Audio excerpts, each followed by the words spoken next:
अगर आप ऐसा सोचते हो तो अपनी सोच को बदल डालो, क्योंकि ऐसा पॉसिबल करके दिखाया है हमारे देश की बेटी द्रौपदी मुर्मू जी ने। इनका जन्म हुआ था ओडिशा के मयूरभंज इलाके में, उपरभदा में। उपरभदा नाम है इनके विलेज का। ये पैदा हुई थी 20 जून 1958 को, और इनके पिताजी का नाम बिरांची नारायण टुडू था। ये जो है ना, इनके 2 भाई थे, और ये 3 टोटल सिबलिंग थे। इनके 2 भाई थे।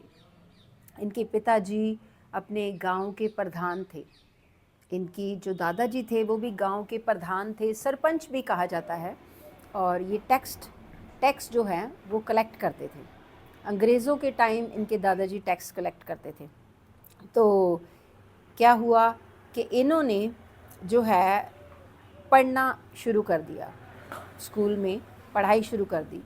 ये आप सोचोगे कि इसमें कौन सी बड़ी बात है, लेकिन जिस गांव से ये बिलोंग करती थी वहाँ बड़ी बात ही थी, क्योंकि लड़की होने के नाते वहाँ बहुत कम लड़कियाँ पढ़ती थी। अगर 40 स्टूडेंट्स होते थे एक क्लास में, तो उसमें से मुश्किल से 7-8 लड़कियाँ थीं। लेकिन जो द्रौपदी मुर्मू जी के दादी माँ थे, वो बहुत इनकरेज करते थे इनको पढ़ने के लिए। उनको पढ़ाई की इम्पोर्टेंस पता थी, तो इनको शुरू से शौक़ पड़ गया पढ़ने का, और ये खूब इंटेलिजेंट थी। तो अपने स्कूल में जो था KBHS, ये उपरबदा में ही था और मयूरगंज में ही था। और वहाँ पे ये जो स्कूल में पढ़ना शुरू किया तो हर क्लास में फ़र्स्ट आती थी, बहुत लाइक थी। लेकिन लड़के ज़्यादा थे, और उनका एक जो ट्रेंड था कि जो फर्स्ट आएगा वही मॉनिटर बनेगा। तो जब ये फर्स्ट आती थी तो ये कहती थी मैं मॉनिटर बनूंगी। तो टीचर कहती थी कि आप कैसे कंट्रोल करोगी, क्योंकि बॉयज़ ज़्यादा हैं, तो किसी लड़के को ही बना देते हैं मॉनिटर। तो ये टीचर को बोलती थी कि ये रूल जो है वो रूल ही है, तो मेरे लिए रूल क्यों तोड़ते हो, मैं रिस्पॉन्सिबिलिटी निभा लूँगी। तो फिर इस तरह से ये मॉनिटर भी बनती थी।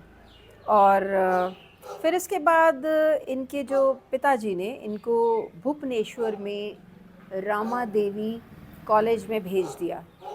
स्कूलिंग करने के बाद ये कॉलेज चली गई, जो भुवनेश्वर में था, रामा देवी वुमेन कॉलेज।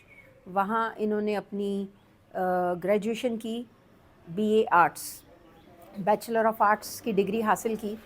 और वहाँ हॉस्टल में रहती थी, क्योंकि भुवनेश्वर जो है इनके उपरबदा से ये 6.5 घंटे लगते हैं जाने में।